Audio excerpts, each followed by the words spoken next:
Hey, it's JLF Snaps here, and today we're going to be reviewing my dad's 330D BMW.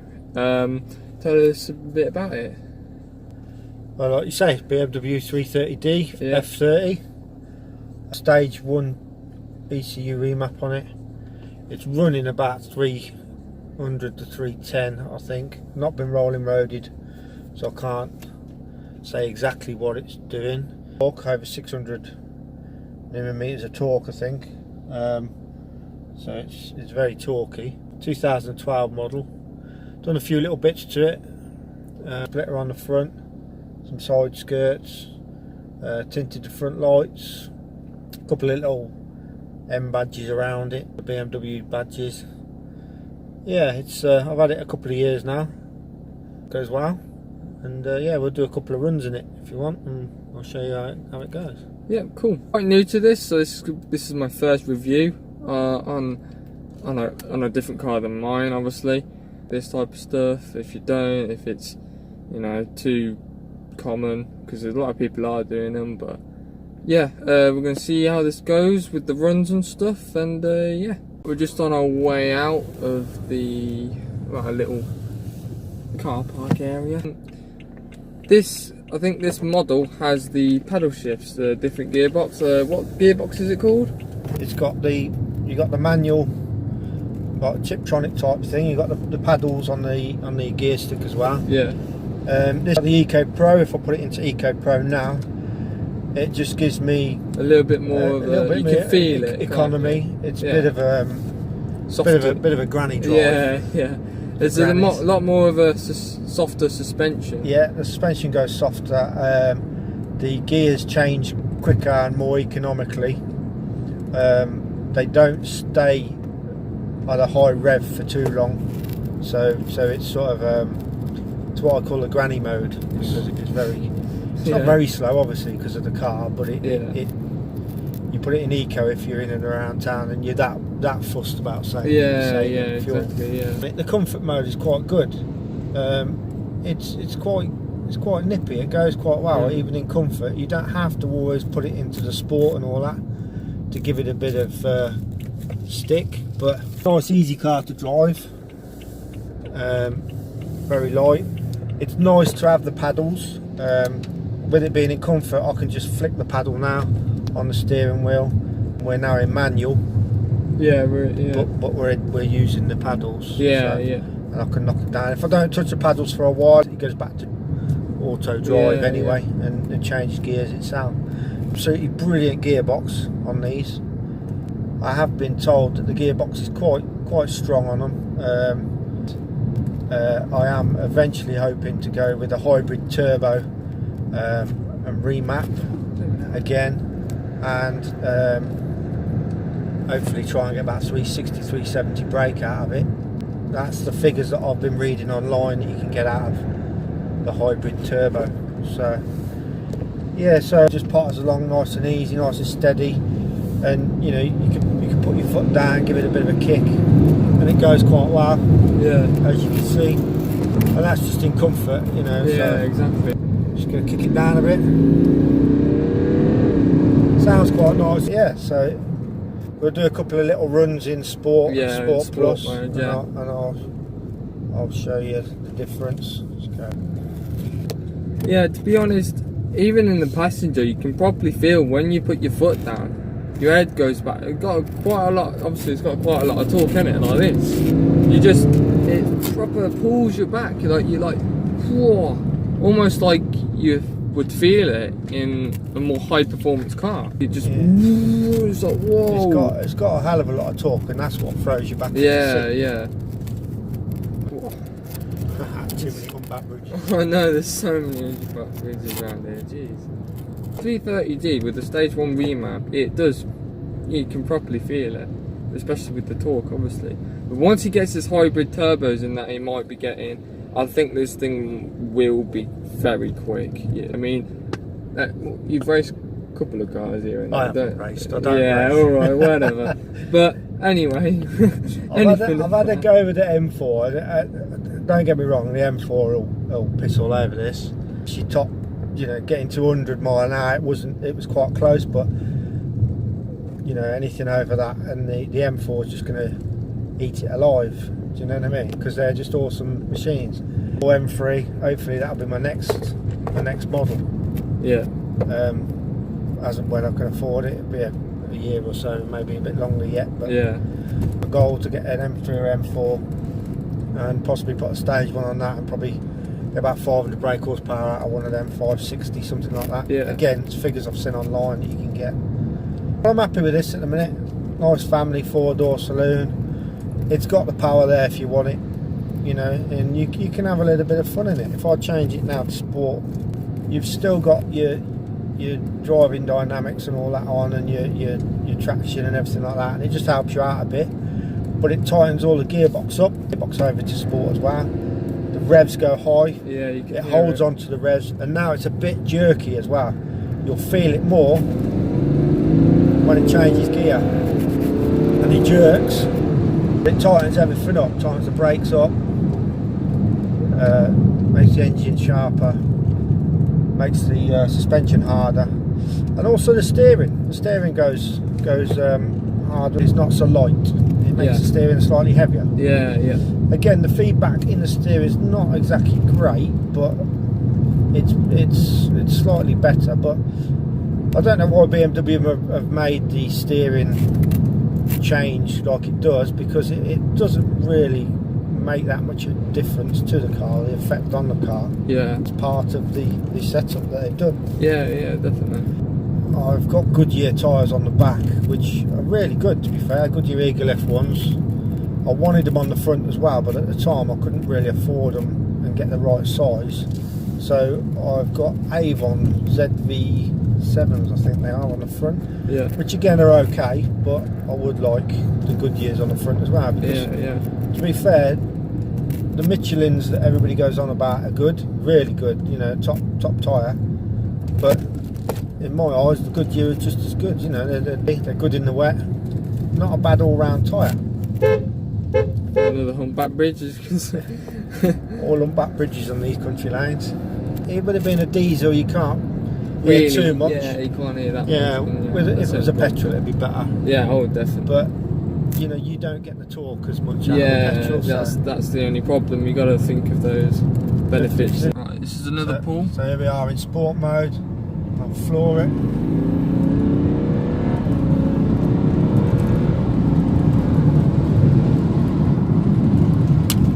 Yeah, it goes well. That's not me using the paddles, that's just the gearbox changing. If I do go to manual, I'll use the gears and the paddles myself. I can just leave it in the gear just a little bit longer before I change, you know? Just, as you can see, on a bit of a straight here, just go nice and steady. Yeah, and then all of a sudden just put your foot down.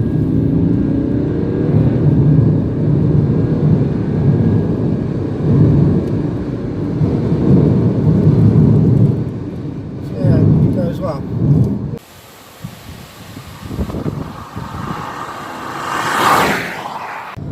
Yeah, it is a little bit of a sleeper, like, to be honest, isn't it, really? Because if you think about it, it hasn't got much done to the outside, and it does pull. Something not to mess about with, really. But if you've seen it pull it up in lights, you think, oh yeah, it's got a silly race kit on it or whatever. But as soon as you put your foot down, that's it. I reckon this thing would pull away. Maybe not obviously against some cars here and there, but it's pretty quick just for a stage one, you know.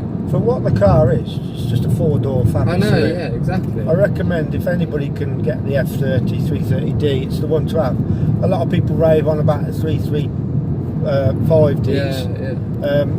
Obviously they're twin turbo, and don't get me wrong, they're you know, I'd add one of them as well. For an all-rounder, you can't beat it. Yeah. And for tunability, the 330D, again, by doing a little bit of research on the internet, engine is the one to have if you want to tune it, you know. Mm-hmm. Obviously the 335D, you're going to get a little bit more power out of it, and straight away it's got the extra grunt because of the twin turbo and stuff. But the 330D, you know, as an all-rounder, you can't definitely fault it. This one's only done 73,500. It's 2012 model. So, you know, it's not too bad. I've had many cars, as you know, Jeff. Yeah, you've had loads of Subarus. Yeah. All sorts, really. Yeah, and I'm quite happy with this. You know, every time I jump in it, it still puts a smile on my face. You know, when I put my foot down. But just to drive it normally like we are now is it's nice. It's comfortable. Going nice and steady through especially with also obviously the leather seats as well. Yeah, it's got a full leather heated with the lumbar supports as well. Yeah. You can adjust it so it squeezes you in. It's got a heated steering wheel, this model. It's got the adaptive headlights, so the lights at night they'll turn with your steering wheel. Yeah. So this one's got the 19-inch 403 alloys, they call them. And this has got the bigger M Sport brakes. Yeah. I believe is a must. You need the M Sport brakes, especially if you're going to upgrade the power as well. Like I have slightly. I mean, don't get me wrong, the brakes will still need upgrading if I go for the hybrid, but you know, for now these are adequate and they do the job pretty well. Yeah, so definitely. How well does the car handle, do you reckon? It's not too bad. It's a bit. You got a bit of body roll if you're just in comfort mode. But now we're in sport, and it tightens everything up. The suspension becomes quite hard. You know. It goes around corners quite well. It's not too bad. Do you know what I mean? It handles the bends all right. You know, and it stiffens everything up. Yeah. And as you can tell by being a passenger, you're not being thrown around. No, not really. You know, no. The like road's a little bit bumpy. Don't get me wrong. Yeah. You know, and because the suspension's gone slightly harder, you know, you will feel a bit of the bumps. It is quite harsh. Yeah. You need it quite harsh and hard if you're gonna be if you chucking it about. You don't want it too soft. Comfort mode is good enough for everyday use. It's good enough for if you just want to get out of a sticky situation quickly or whatever. You know, but you know, the Sport and the Sport Plus is there. The Sport Plus is there for if you want to have a real bit of fun. Yeah. You know, you could get this thing going sideways and everything like that if you wanted to. Yeah. In Sport Plus, because it turns all the traction and that off, and you know, but in Sport, it's you've still got your aids there to help you out. Yeah. It gives it a bit of a rocket boost type. Yeah. So definitely. Yeah. It's not too bad.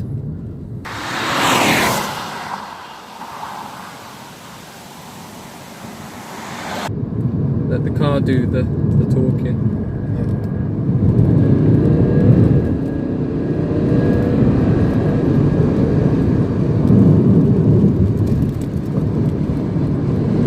Here we've got a bend as in Sport onto the road. Look, you can't feel the bend. Yeah, I can't really feel the bend in the passenger seat. Holds well. Obviously, it's a little bit busy today on the roads. It's got the power and the speed there if you want it. It's the second BMW I've had, as you know, Jevon. I had the 535 diesel before, E60 model, twin turbo that was, and I remapped that as well. That was about 340 brake, I think that was. Yeah. It's a bit of it. This is slightly quicker, but I say it's quicker. This one just seems sharper a bit. Yeah. Obviously, it's a smaller car anyway because it's the 3 Series, but.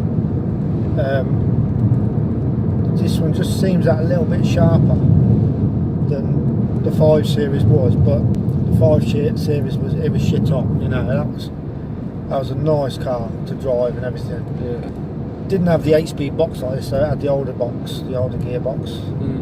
It was nice. So again, I'm on my second BMW. I've had cars like Jeff said, like Subarus and things like that, which I've obviously loved, but I'm beginning to like my Beamers now as well. So hybrid turbos, isn't you? What's there's a lot of companies online that I've been checking up on at the minute, and they stick the hybrid turbo on. You have to upgrade your intercooler and obviously remap it, and I'd obviously get it dynoed on the remap as well. Not a bad car, to be honest. I mean, sitting in the passenger seat's quite comfortable. It's I don't know, it just feels like a nice car to drive for you daily. If you want, that's the thing. This is the perfect daily car, isn't it? Really. Well, it is my daily. Yeah, I use it to get to work. Yeah. But if, let's say, someone was going to buy something that they need something comfortable but a little bit quick, just to get them excited, I think this is alright, isn't it? Yeah. It's not bad. They're not bad fuel-wise either. Yeah. It's not extortionate. It doesn't cost me a fortune to run. Yeah. It's not too bad. Yeah, definitely. Yeah. I hope you guys have enjoyed this video. Right, I'll do it again. I'll cut that out though. So I'm gonna finish it off now. Hope you guys have enjoyed this little review. It's my first review. Hopefully doing more in the future. Depends how well this will get and stuff like that. Hope you guys have enjoyed this, and I'll see you in the next video. See ya.